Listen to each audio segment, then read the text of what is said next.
For our economy to flourish, it's vital that Transnet, the parastatal responsible for our rail network and ports, functions properly. But despite endless promises of a turnaround, it's an organization on the skids. Poor management, equipment failures and other issues are causing massive delays at most of our ports, which now rank among the worst in the world. The impact on our economy has been devastating, and we headed to Cape Town to determined to get some answers.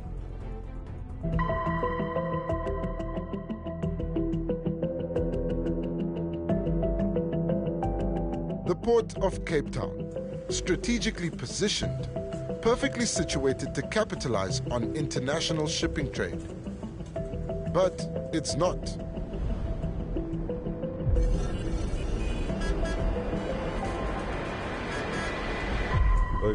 Die machine weer is een andere machine, hij gaat een box live voor die maken.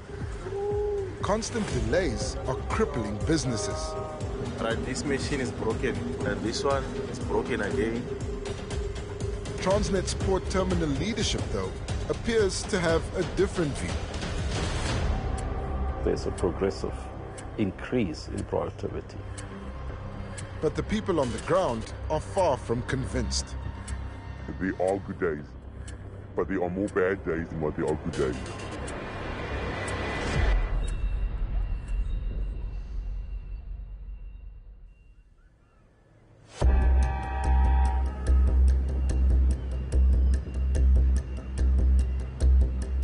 There are three main reasons for the delays at the Cape Town ports: the booking system, perpetual closure due to wind, and frequent equipment breakdowns. But none of these issues are unique to South Africa.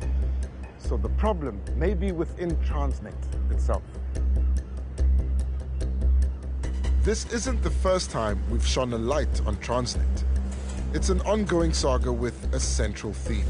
This state-owned entity is costing the economy billions due to security issues, inefficiencies, and equipment failures. And in 2025, not much has changed. This investigation will reveal how Transnet is trying to spin a dire situation.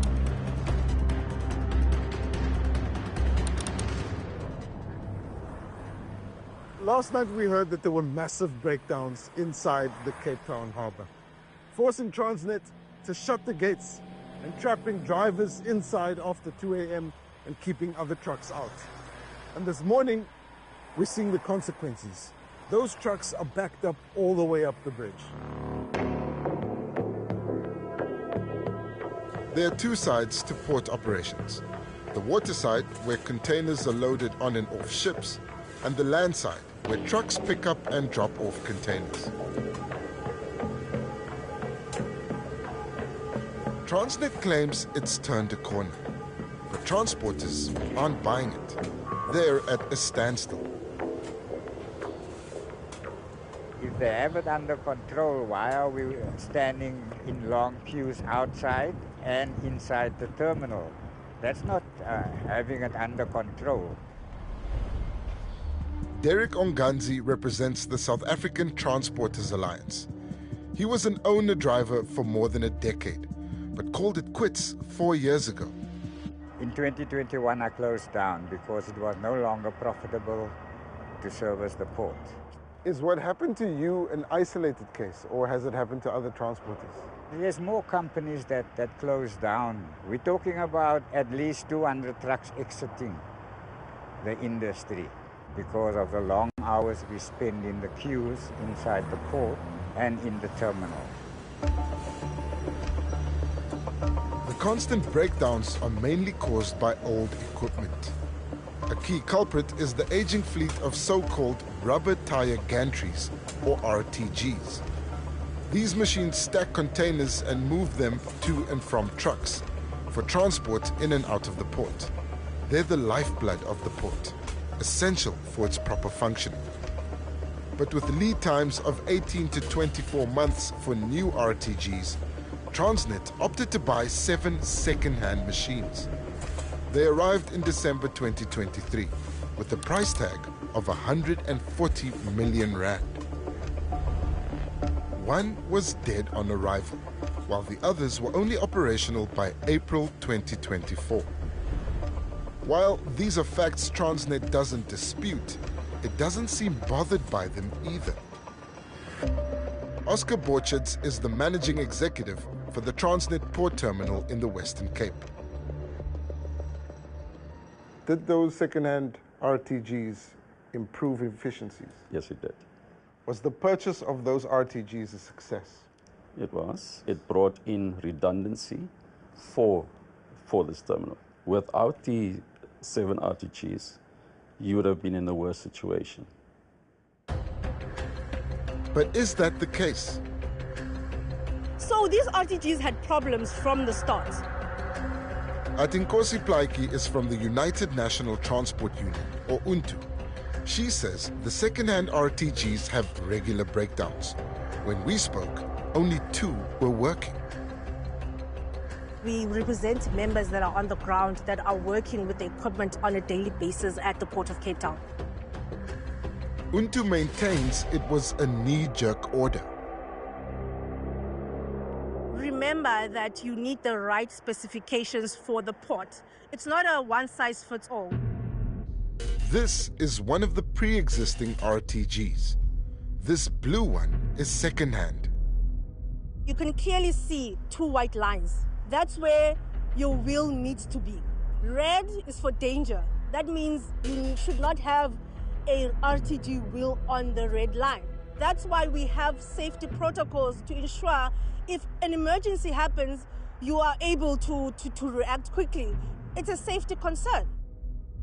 While the wheel is wider on the second-hand RTG, the whole structure is narrower than the old ones, and it encroaches on the red line, indicating the danger zone. Your union is complaining that that presents a safety threat for the trucks. We had never had any incident with regarding trucks Not under yet. this.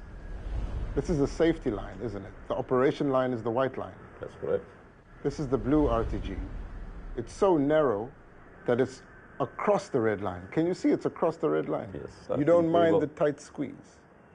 The tight squeeze is enough for the trucks to move in. And as we said, we would not obviously engage into that exercise if we found that it would be a hazard or a risk. This isn't the first example of a state purchase not quite measuring up. More than a decade ago, the Passenger Rail Agency spent over 2 billion rand on trains that didn't suit local conditions. PRASA bought trains that are too tall, and Transnet has bought cranes that are too narrow. At least the trains were new. Not only are the RTGs second-hand, they're also older than the pre-existing fleet. So you're managing a crisis of old equipment, and in response to that, your solution was to buy equipment that's even older. Okay, let me put it this way.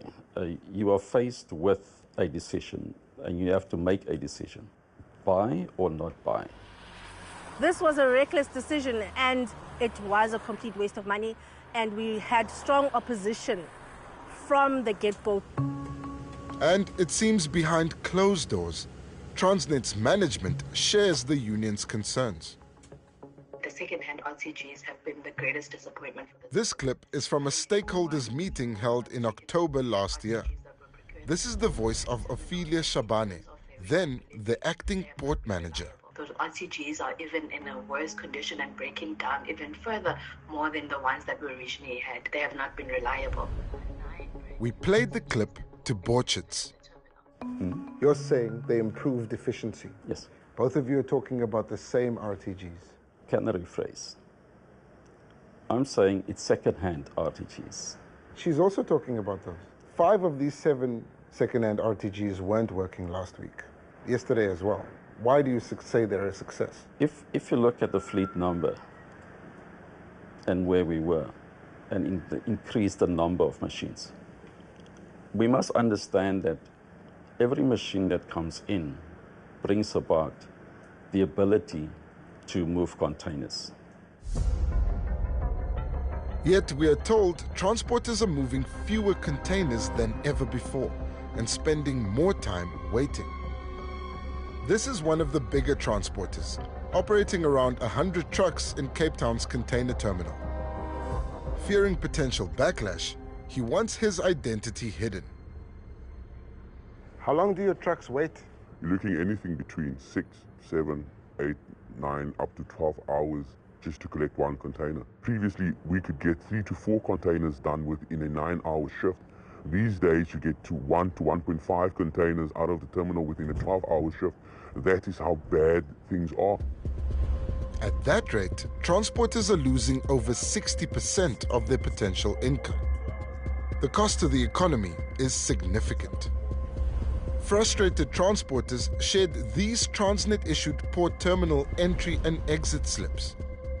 A trip in and out of the terminal should take between 30 to 90 minutes, not counting time spent in the waiting area outside the terminal. We have some slips here. This one is for 9.5 hours in January this year. This one is for 19 hours in November last year. This one is for 6 hours in January. It shows that there's unpredictability, but also what appears to be a crisis of delays at the Transnet ports here in Cape Town. Thanks for showing this. There are some times when there are delays. We do accept. And we mention that purely because of the equipment and the high influx of trucks coming in. Equipment failure delays are more common than not, and it seems ineffective staff aren't helping the situation. Mop the floors, dust off. We are there. We can see what the staff are doing. Sitting with their feet up in the cranes, not loading, sitting with their phones. Die man klim mos maar los my boks in die lug in. Yo, it's evil, brother. Nah, man. This clip shows an RTG driver leaving his post with a container mid-air.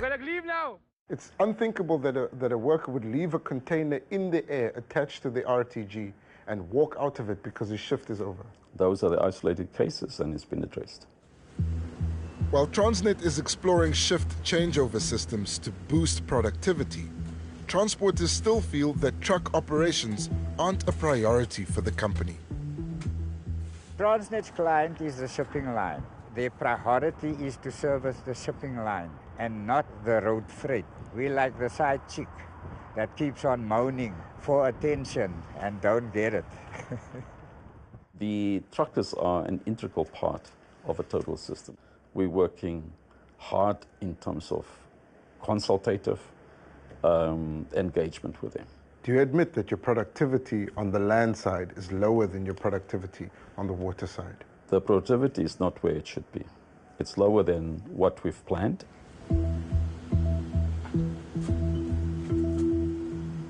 Transnet is the architect of the delays here at the Cape Town ports. And while it may not be intentional, it certainly is avoidable. This equipment issue has been coming on for years. It's not like we woke up and we had equipment failures. It's like expecting your car to run for 25 years and you do not service it. What's even more shocking is that the Port of Cape Town only spent 44% of its allocated capital investment budget in 2023. That's less than half of the available budget. Let me ask you plainly, Mr. Borchard. Do you accept that there's a crisis of delays at the Cape Town port? I don't see it as a crisis. I see it as there's at times then there's some delays. So it's sporadic and at times an intermittent longer delays. Borchards blames a bureaucratic procurement process and former staff, but promises change is on the horizon. Transnet has made a commitment to invest into new equipment and to renew all the old equipment. Where we are now, right now, is not where I want to see us be. And the plans must be bold to do that. So when we look at our forward plan and look at the investment, I'm very optimistic. The first batch of 9 brand new RTGs arrives in March and should be up and running by May, before a second batch arrives in July. But until then, many transporters face an uncertain future. It's extremely difficult as a transporter having to do 70 to 75% of your business through the gates of Transnet to keep these stores open. Your delays are taking away all your profits. In the next 6 months, can we comfortably say that our company is going to be around? We don't know.